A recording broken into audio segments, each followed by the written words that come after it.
Greetings, I am Dr. Brian Turner. I am an assistant professor of psychology at Xavier University. I am also a licensed clinical psychologist. I oversee a research lab here titled the Institute for Diverse Voices, where our focus is to investigate and examine issues of a mental health, psychological nature around the stimulus idea of diversity, broadly defined, inclusive of ethnicity, gender, sexual identity, nationality, socioeconomic status, and a number of other things that we talk about within the realm of multiculturalism, diversity, broadly defined. Also on several committees, I'm the advisor for Project EAT and the advisor for the Psychi Honor Society, which is the International Society for Psychology. So that's a little bit of what I do here.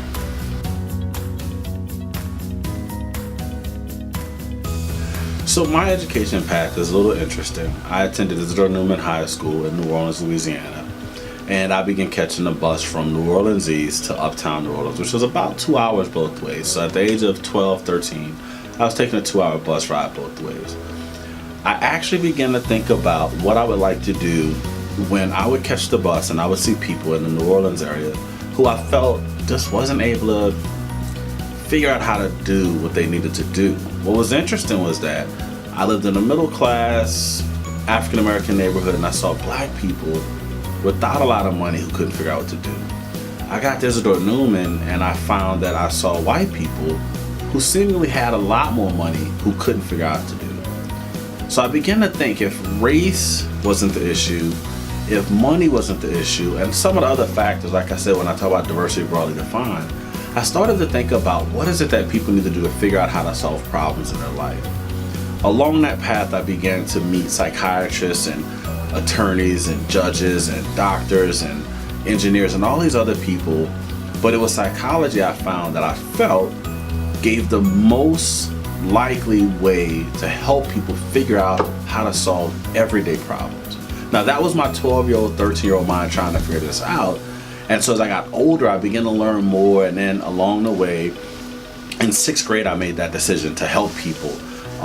And what happened next was going into undergrad. I played football at Southern in Baton Rouge, and when I was being recruited, I would often ask to meet with the department head of the psych department, mainly because I had never met a black male who was a psychologist, and I wanted to know, was that possible? Since I had never seen one or heard of one, and remember my small world of New Orleans, not knowing all of the other huge stuff that was happening, I would meet these professionals and these professors, and they would talk to them about my opportunities.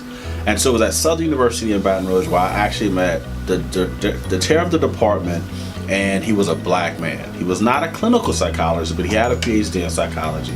And he talked about what my pathway to becoming a clinical psychologist would look like, and how, specifically as a part of the recruiting, how that should happen at Southern. Long story short, I signed with Southern, played 4 years of football, scholar athlete, Bayou Classic, national championships, but number one thing, I got my degree in psychology. I began to do research around the areas of belonging to groups, and what did it mean to belong in a group, and how would you experience that? That was the early thing, and what was actually interesting was that research was based upon some of the work that Dr. Walter Kimbrough, the president of Dillard, did in regards to group belonging, fraternities, and sororities. But I took it a little bit differently, and I started thinking about the intersection of culture and mental health. So that led to me going to Jackson State University, pursuing my doctorate in clinical psychology. My dissertation and a lot of the work I did there looked at how African Americans and how culture influenced how people cope. I began to think about the cultural shift or the cultural idioms that created pathways that people use to cope with everyday problems. And coping meaning, how do I handle stress? How do I handle breakups? How do I handle financial issues? And if there was something indigenous to one's culture that could either help them cope or could actually create problems for them to coping. So that begins to balloon, and then I get to meet all these other folks. So what was great was I began to meet more black male psychologists, like tons of them. Not a whole lot, tons, because they're not a lot. So I met all of them basically. But the reality became I began to see myself walking that path as a clinical psychologist, helping people, solving problems, both through teaching, which is what I do at Xavier as my primary role, research, scholarship, which is another huge part of what I do, and then also writing, presenting, community service. So I serve on boards where my specificity and my expertise in terms of mental health, but also specifically around issues around culture and diversity, around diagnostic, around training, comes into play. And so it took me a little bit, but I began to fashion a space where everything I thought I had been training myself to do well became important. So as I sit here at Xavier now, my greatest ideal is to help students get into graduate school so that they can continue on the path of helping people solve everyday problems.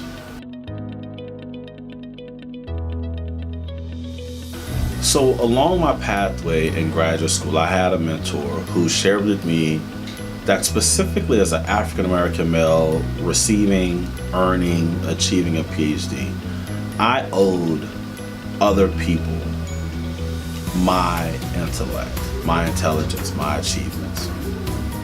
What he said to me specifically was, your job will not be simply to teach other students about psychology. Your job will be to educate them about life. Blew my mind because I was like, I'm not teaching, I want to be a clinician, I'm going to do therapy, I'm going to do research, and I'll write. So initially I was not faced with or thought much about being a full-time academician.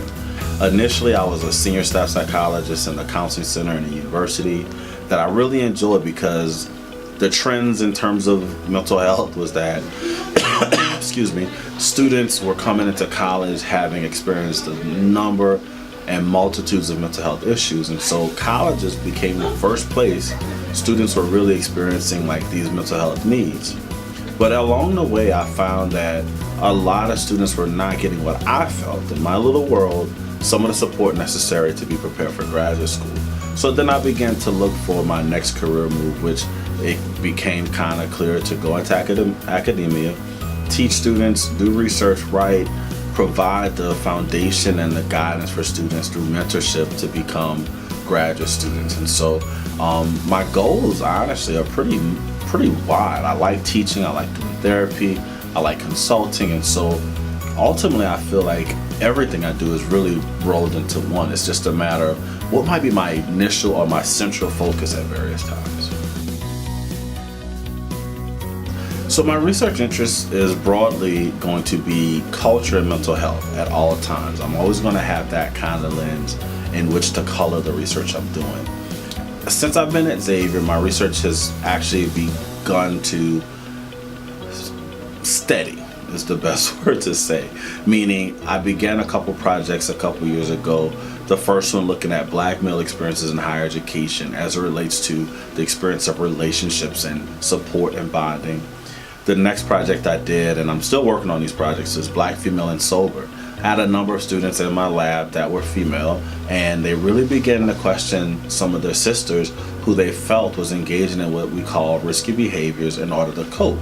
And so we started to think about what is it in terms of Black women in higher education, in college, and like their risky behaviors. So that is very broad. We look at spirituality, we look at risky behaviors, we look at actual sexual socialization. How are Black women being taught to engage their own sexual identity? We look at what's called sexual regulation or dyadic sexual regulation, which looks at a person's ability to feel control in sexual situations. And then broadly, we begin to just look at other concepts around coping and identity, and we're working on that and we're finishing up some more analyses. But what we found was that, largely speaking, Black women in a homogenous setting were really buffered against the effects of alcohol, but they still engage in risky behaviors. So there's some healthy things about being at HBCU and being a Black woman, but it also actually puts you in some risky behaviors because of some of the confidence one might feel. What we've begun to do, and I'm looking at the board, is looking at HBCUs and mental health, and specifically, how do historically Black colleges and universities stack up in terms of providing services for mental health needs to students? Began another project looking at how we perceive or come to perceive our brothers and sisters who are LGBTQIA, and we call that what lens are you using? And we're looking at a interactional model, looking at what does it mean for you to interact with people who are culturally different, and how does that change or influence your perception of such? And then lastly, one other project that we're doing the validation of a scale. I'm working on that with Dr. Krista Mincy in public health, and we're trying to validate a scale that she came up with in terms of masculinity identity, specifically for Black men, around some of the values that come out of some West African principles. But the ideal there is to take a look at specifically, how do Black men experience masculinity? So those are the projects I'm working on. Like I said, the lens that I generally use around my research is culture and mental health. So that intersection tends to be my guiding perspective in terms of what I look at. And we use a lot of self-report measures, online surveys. We've done some qualitative stuff in terms of focus groups and groups of that nature. So some mixed method kind of stuff, but mainly we're looking at how does culture and the experience of culture influence people's mental health and their well-being. My suggestion, and I don't like to give advice to adults because adults do what they want, but my suggestion would be, number one, find a mentor. And when I say find a mentor, I mean find someone that you can entrust your decision-making process to, that they will assist you in doing that. Mentors are not supposed to make decisions for you. They're not supposed to tell you what to do. They're supposed to guide you. Mentors are considered to be gurus and counselors and persons who can support your efforts. So that means you have to do work. So find a mentor who will help you do the work you want to do. With that mentorship, I think what has to occur then is there has to be some tough conversations about what you want. As a student, the world is open to you. There's so many careers, so many opportunities, and I think sometimes we get pigeonholed and we get narrow focused on what we think will be the thing that makes us money. What I can say at this point is that I've not made a lot of money, but I've made enough money to keep me happy. I'd love to make some more, and that's coming prayerfully. But the ideal being that through mentorship, I've been able to really fashion opportunities and experiences, financial opportunities and experiences that have been able to keep me happy, keep me motivated. I think there also has to be that sense of who you belong to. Who do you own and who owns you in terms of your community, in terms of those that support you. I have a vast network of mentees as well as a vast network of mentors. My mentees span from DC to California, and so do my mentors. So as I learn, and one of the things I like to say to students is that I sit at the feet of greats so that one day the greats will sit at my feet, which just shows that I want to be great. So if I have to sit at the feet of someone who's great for years and years to become better, I will do that.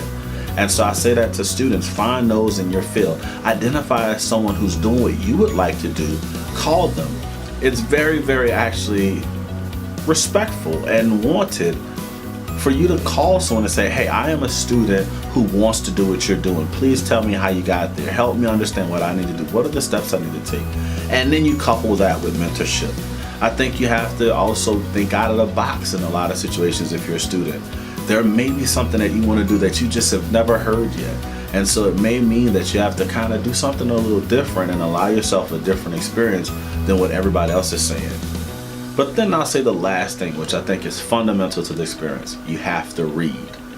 You have to read. You have to read. You have to commit to spending time every day, as much as you can, as often as you can, reading.